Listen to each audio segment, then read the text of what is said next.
आज cipher case में अबुल असनाद जुल्करनैन साहब जो स्पेशल जज हैं पाकिस्तान के ऑफिशियल सीक्रेट एक्ट 1923 के तहत उन्होंने जुज़वी बात समात की है और दलाइल ताहाल जारी हैं। दोबारा हमने अदालत में जाना है क्योंकि इस्तिगासे की तरफ से 3 सीनियर वकला जो हैं वो आए हुए हैं। उन्होंने भी एक के बाद दीगर अपने दलाइल देने हैं। जो जज साहब ने आज हमारी बात समात होने के बाद 2 सवालात फ्रेम किए जो उन्होंने प्रोसिक्यूटर से पूछे हैं।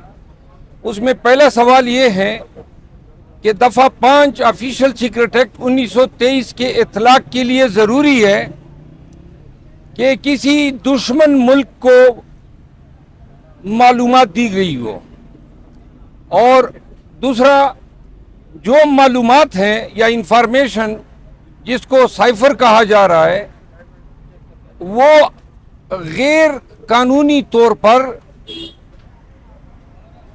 एक खुफिया क्लासिफाइड जो इंफॉर्मेशन है वो शेयर की गई हो। अब जहाँ तक क्लासिफाइड इंफॉर्मेशन का ताल्लुक है, पाकिस्तान की उस वक़्त की काबीना ने इसको डी क्लासिफाई किया था साइफर के पैराफ्रेजिंग को, नंबर 1। नंबर 2 बात कि जब ये साइफर 3 मार्च को आया था, इसके बाद सबसे पहले ये एपेक्स सिक्योरिटी कमेटी में पेश किया गया जिसमें तमाम सर्विसेज चीफ्स थे। उस वक़्त ये फैसला किया गया कि ये पाकिस्तान के मामलात में, अंदरूनी मामलात में मुदाखलत के मुतरादिफ हैं। तो अमेरिकन सिफारत खाने के नाज़िमुल अमूर को तलब करके डिमार्श दिया गया। डिमार्श देने का मतलब ये है कि हुकूमत और उस वक़्त की इस्टेब्लिशमेंट इस पेज पे थे कि जो साइफर हैं वो पाकिस्तान के अंदरूनी मामलात में मुदाखलत के मुतरादिफ हैं। जिसके बाद ये साइफर का जो पैराफ्रेज था वो पार्लिमानी कमेटी के साथ शेयर किया गया, कौमी असम्बली के स्पीकर के साथ शेयर किया गया, उनके वसातत से चीफ जस्टिस ऑफ पाकिस्तान के साथ शेयर किया गया। जब कासिम सूरी की जजमेंट आई, कासिम सूरी की रूलिंग पे, तो सुप्रीम कोर्ट ने ये साइफर अपने फैसले में मुकम्मल डिस्कस किया। उस वक़्त रियासती वकला का कतईन ये दलील नहीं थी कि साइफर जो है वो किसी दुश्मन मुल्क के साथ शेयर किया गया है या साइफर जो है वो क्लासिफाइड दस्तावेज हैं। और सुप्रीम कोर्ट ने अपने फैसले में इन अमूर पे मोहर सबत की हुई है।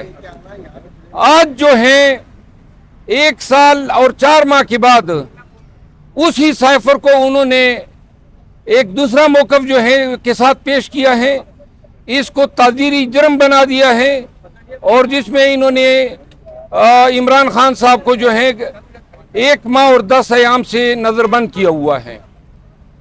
आज जो जज साहब के जो कमेंट्स थे उनसे तो ये बादियो नज़र में नज़र आ रहा था कि गोया वो कायल हो चुके हैं कि साइफर जो है इसमें कोई जान नहीं है और ये एक ढकोसला है।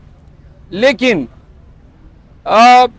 जो ये ताख़ीर हुई ज़मानत में, बार बार तातीलात हुई, 2 दफ़ा जज साहब बिला जवाज़ बग़ैर किसी कानून के अटक में गए और जुडिशल रिमांड की प्रोसीडिंग की, और ये तमाम हमने चैलेंज किए थे।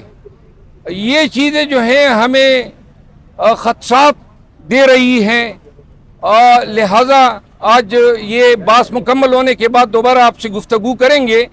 उम्मीद है आज इसका फैसला जो है हो जाएगा। सर, जो आपने पेशेंगोई की थी कि खान साहब 14 दिन के अंदर जेल से बाहर आएंगे, सर क्या वो 15 दिन के अंदर क्या वो सच होती हुई साबित नजर आ रही है आपको? जी, साइफर केस की हद तक अगर कानून का जहाँ तक ताल्लुक है और इंसाफ का, हम तो वकील हैं, केस की नब्ज़ देख के बता देते हैं कि केस में कितनी जान है। तो ये जो केस है ये इस तरह का केस है जिस तरह इन्होंने अली वजीर पे अभी बनाया था कि जी अली वजीर کے خلاف ٹیرر فائنینسنگ کا کیس تھا، اور فائنینسنگ کا کیس یہ بنائے کہ اے نے بتایا کہ بی نے سی کو سے پیسے لے کر ڈی کو دیے، اور یہ رقم جو تھی پی ٹی ایم نے جو ہے ٹیرر فائنینسنگ میں یوز کی. رقم جو برآمد ہوئی یہ مذاق خیز ہیں، وہ 7,000 روپے ہیں. تو اس طرح کے کیسز اگر درج ہوں گے تو پھر مذاق تو اڑے گا. سائفر جو ہے اس کی کوئی قانونی ویلیڈیٹی نہیں ہے، اس پہ آفیشیل سیکرٹ ایکٹ کا سرے سے اطلاق ہی نہیں ہوتا ہے. ایبیوز ہے پروسیس آف لا کا، اور صرف لاقانونیت کی بنیاد پہ جو ہے چیئرمین پی ٹی آئی آج پابند سلاسل ہے.